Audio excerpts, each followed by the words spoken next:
नमस्कार, स्वागत है आपका। आप देख रहे हैं हमारी खास पेशकश लीगल हेल्पलाइन और मैं हूं आपके साथ अनंत। इस देश का लोकतंत्र इस देश की खूबसूरती का एक अभिन्न अंग है, जहां जनता का, जनता के लिए, जनता द्वारा शासन के एक सूत्र पर चलते हुए हर एक नागरिक को समानता के साथ स्वेच्छा से जीने का अधिकार दिया जाता है। लोकतंत्र की आत्मा संविधान को कहा जाना गलत नहीं होगा और इसी संविधान का प्रियम्बल यानी संविधान की प्रस्तावना भी समाज के हर व्यक्ति के लिए समता और न्याय की बात करता है। कानून हर समस्या के सही प्रारूप में समाधान के लिए मौजूद है, लेकिन सही जानकारी ना होने या कानूनी पेचीदगियों के चलते एक बड़ा हिस्सा समाज का सही समय पर न्याय हासिल करने में असमर्थ महसूस करता है। और इसी अंतर को खत्म करने के लिए इंडिया लीगल रिसर्च फाउंडेशन की इनिशिएटिव लीगल हेल्पलाइन में हम यहाँ मौजूद हैं, आपकी हर कानूनी समस्या में आपकी सहायता के लिए। और आज जिस विषय पर आपके सामने आए हैं वो है बेल और एफआईआर को लेकर, यानी कि आपके खिलाफ एफआईआर अगर दर्ज होती है या आपको एफआईआर दर्ज करानी होती है, जमानत संबंधी कोई सवाल आपके सामने है, तो आप सीधा हम तक जुड़कर बेहतर जानकारी ले सकते हैं। कानूनी सहायता के लिए आप सीधे हमें कॉल कर सकते हैं। स्क्रीन पर नंबर आपके लगातार फ्लैश हो रहे हैं, इस नंबर पर कॉल करके आप सीधे हम तक जुड़िए और निसंकोच होकर आप हम तक अपनी समस्या कि आपको हमारी तरफ से बेहतर निःशुल्क कानूनी सहायता जरूर मुहैया कराई जाएगी।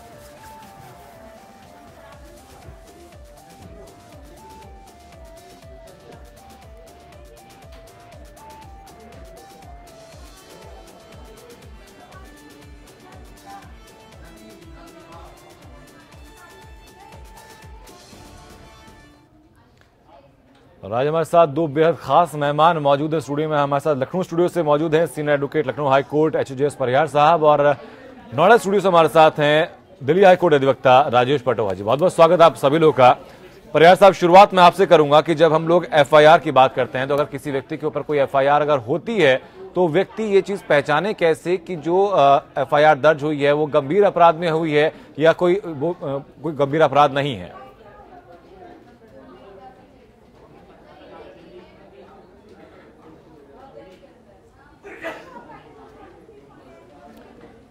हेलो परिहार साहब, आप तक आवाज पहुंच रही है मेरी?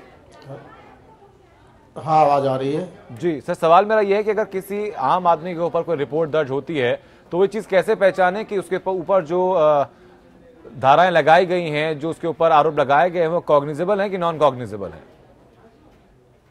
देखिए, तो एफआईआर की कंटेंट्स देख के ही बताया जा सकता है कि कॉग्निजेबल है कि कॉग्निजेबल नहीं है। जो सेक्शंस में एफआईआर, देखिए प्राइमा फेसी एक रिपोर्ट है, किसी ऑफेंस की रिपोर्ट की जाती है, उसके बेसिस पे वहाँ पे थाने में एफआईआर दर्ज होती है जी। उसमें सेक्शंस जो एफआईआर दर्ज करता है वो सेक्शंस मेंशन करता है अपने स्वविवेक से। तो सेक्शंस मेंशन करते हैं वो जो कंटेंट्स है उसके बेसिस पे, और उससे ही जाना जा सकता है कॉग्निजेबल है कि नॉन कॉग्निजेबल है जी। गंभीर अपराध है जो सीआरपीसी में मेंशन है वो कॉग्निजेबल है जी। जो गंभीर अपराध नहीं है उनके एक शेड्यूल बना हुआ है जी, वो नॉन कॉग्निजेबल ऑफेंस है। हाँ, ठीक है।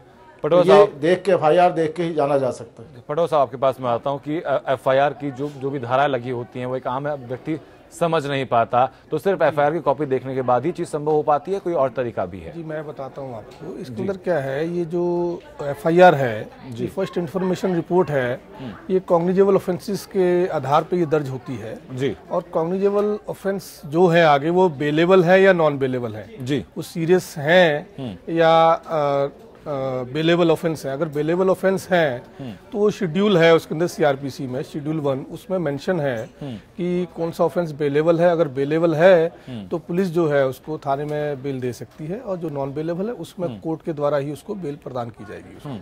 ठीक है।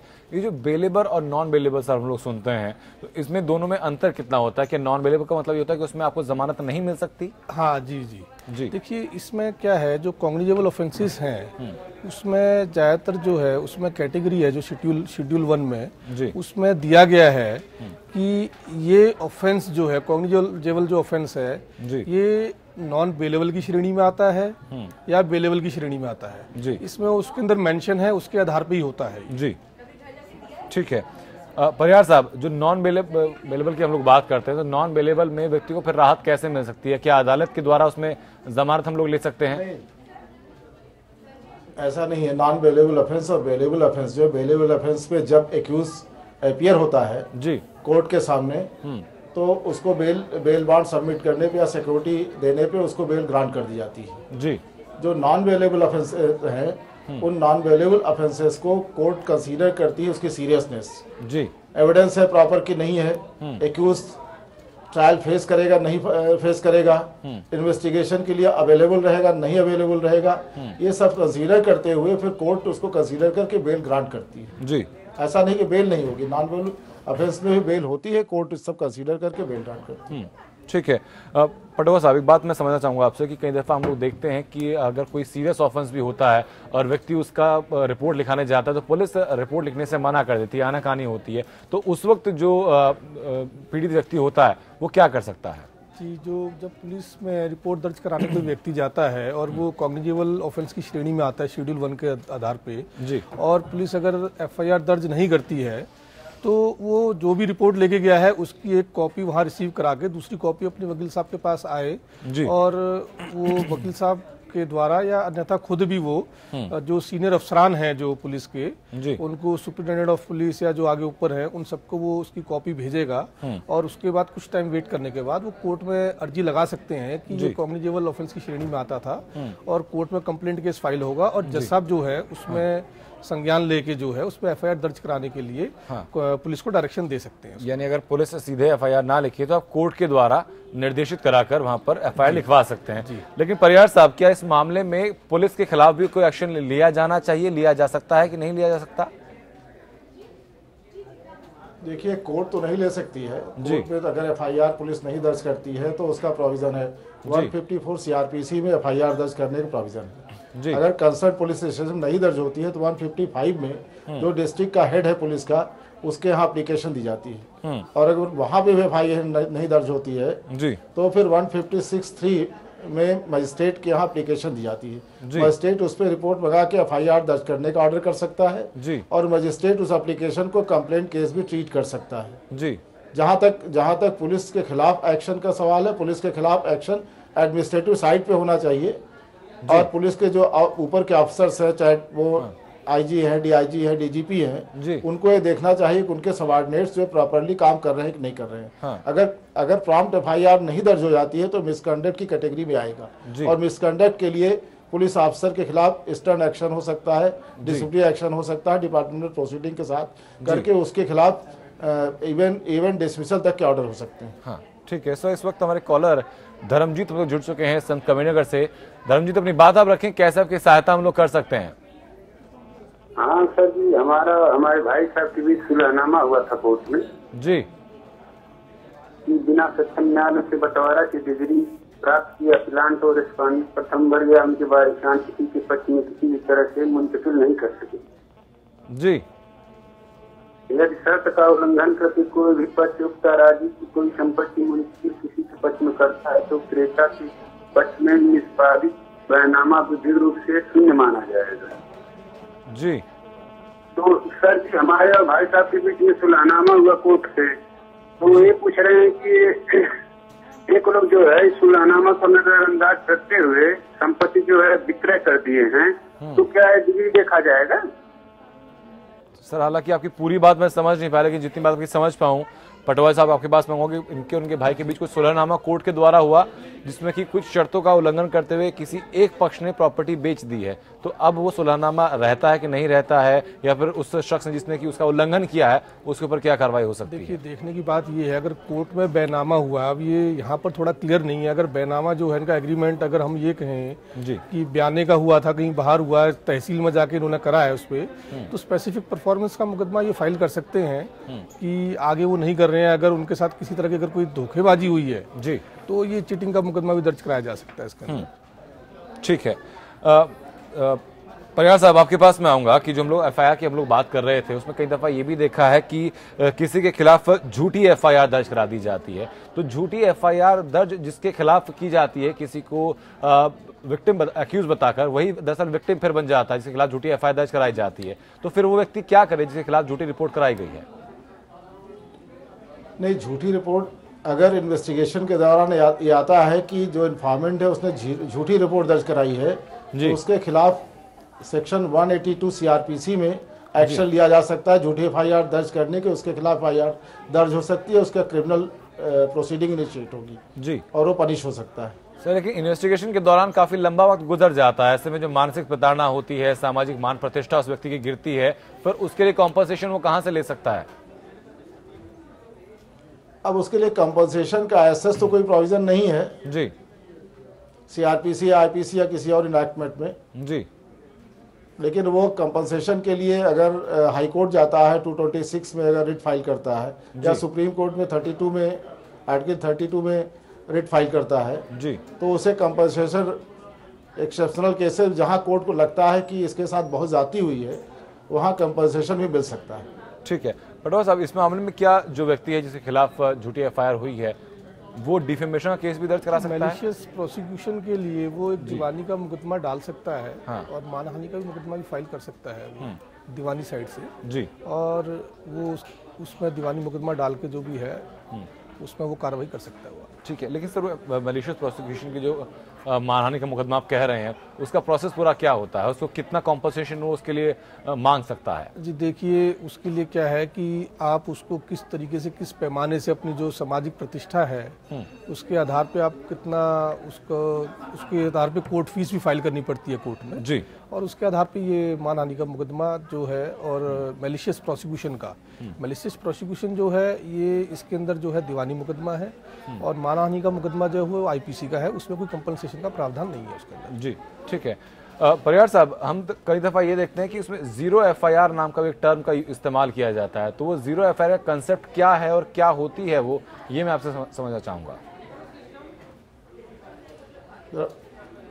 आप अगर सवाल फिर से रिपीट करिए। सर, मैं जीरो एफआईआर के बारे में आपसे समझना चाहूंगा कि जीरो एफआईआर का कंसेप्ट क्या है, कैसे उसको दर्ज कराया जाता है और किन परिस्थितियों में जीरो एफआईआर का इस्तेमाल किया जाता है? मैं बताता हूँ। नहीं, जीरो एफआईआर का तो कोई प्रोविजन सीआरपीसी में ऐसा नहीं है जी, ना किसी और इनैक्टमेंट में है।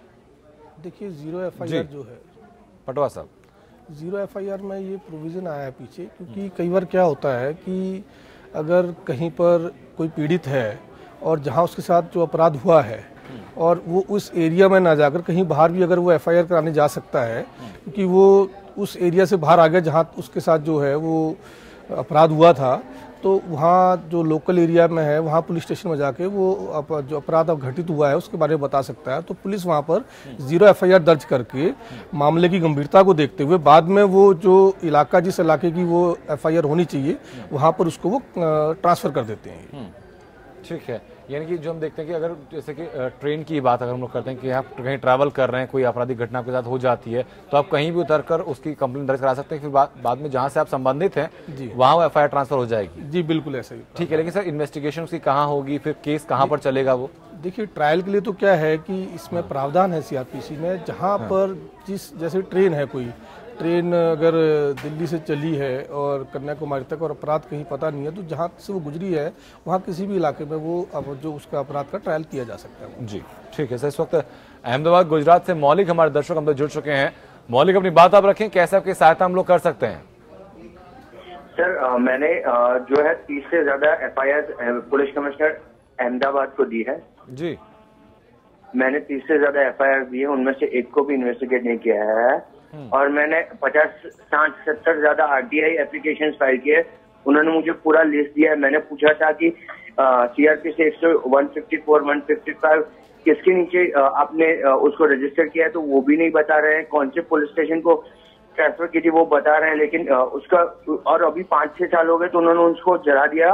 और मैंने गुजरात हाई कोर्ट में आर्टिकल 14 के नीचे प्रोटेक्शन के लिए एक लेटर के द्वारा रिक्वेस्ट भेजी थी, तो उन्होंने हाई कोर्ट के रूल 31 के नीचे उन्होंने उसको सुनने से मना कर दिया है। ठीक है मौलिक, लेकिन आपने जो इतनी एफआईआर दर्ज कराई हैं वो किस संबंध में एफआईआर आपने दर्ज कराई हैं?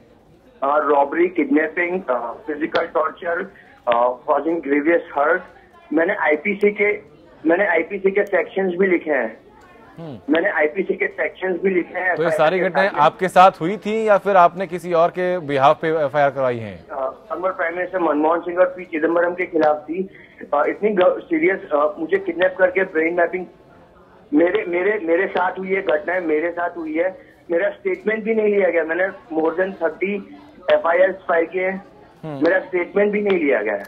मौलिक, बेहतर होगा कि जो भी आपने अब तक एफआईआर लिखाई है उनकी कॉपी और जो आपने आरटीआई जो दाखिल किए हैं उनकी कॉपी पहले आप हम तक भेज दीजिएगा। उनको पढ़ने के बाद हम लोग ज्यादा वाकिफ हो पाएंगे कि दरअसल आपके केस में क्या करना है और कैसे आपकी बेहतर सहायता हम लोग कर सकते हैं। बहुत बहुत शुक्रिया आपका हमसे जुड़ने के लिए।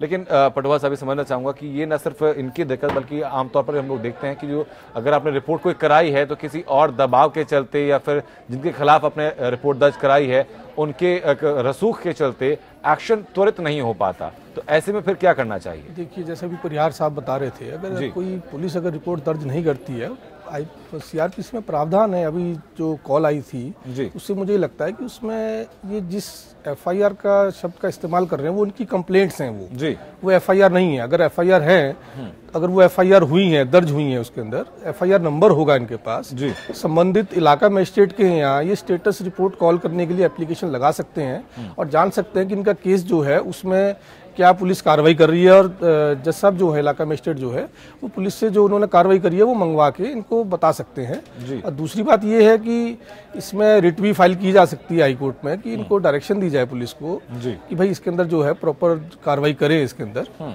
और इनको कई बार जो आप बता रहे हैं रसूखदार लोग होते हैं तो एफआईआर दर्ज नहीं होती है, तो उसमें भी यही प्रोसीजर है।